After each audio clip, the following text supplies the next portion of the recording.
बौद्ध भिक्खू संघाची बुद्धत्वाची सम्यक वाणी प्रेरित तथागताची भव्य धम्म पदयात्रा निघाली,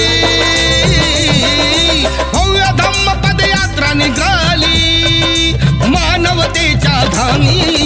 बुद्धं शरणं गच्छामि, धम्मं शरणं गच्छामि, संघं शरणं गच्छामि।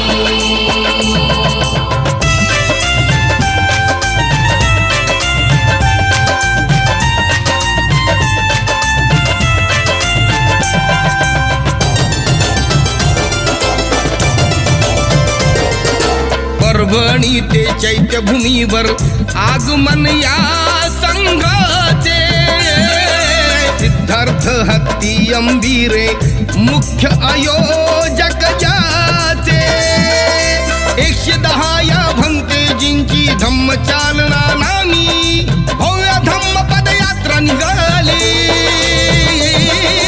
भव्य धम्म पदयात्रा निघाली मानवतेच्या धामी।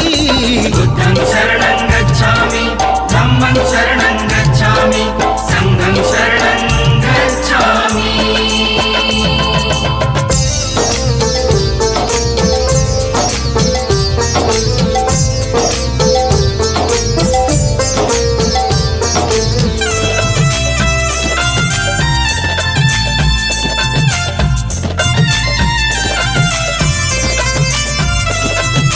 गगन मलिक धम्माचे प्रचारक करण्या बुद्ध प्रचार, बुद्ध मूर्ती 84,000 देण्याचा निर्धार।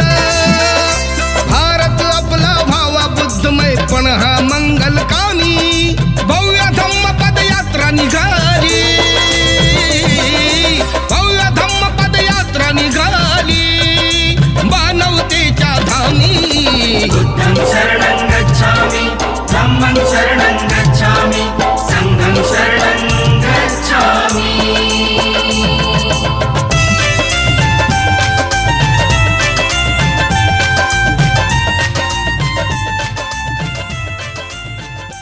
तुम्हाला सर्वांना विनंती राहील, तुमचा लहान भाऊ होतो, आपण ज्यावेळेस परभणी शहरातून 580 किलोमीटरची धम्मयात्रा परभणी ते चैत्यभूमीला केली आणि ती यात्रा भारतामध्ये पहिल्यांदा झाली।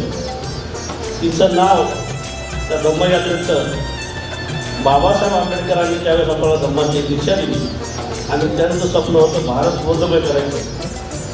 त्या दिशेनं त्या धम्माचं चक्र गतिमान करण्याचं काम त्या परभणी जिल्ह्यानं आणि तुम्ही सर्व बौद्ध उपासक आणि उपासकांनी केलं आहे। त्यामुळं ही चळवळ धम्मयात्रा झाल्यानंतर थांबवायची नाही आपल्याला, तर हिच्यामध्ये पुन्हा काही जास्त धम्माचं अनावरण, धम्माचे चक्र कसं गतिमान करता येईल त्यासाठी आपण कार्यक्रम आयोजित करत आहोत। आणि अशा परिस्थितीमध्ये समाजाला दिशा देण्याचं काम जर कोण करत असेल तर परभणी जिल्ह्यातल्या युवा नेत्यामध्ये सिद्धार्थ अंबिरेचं नाव पहिल्या क्रमांकाला घेतल्या जाते, ह्या ठिकाणी मी आवर्जून सांगतो।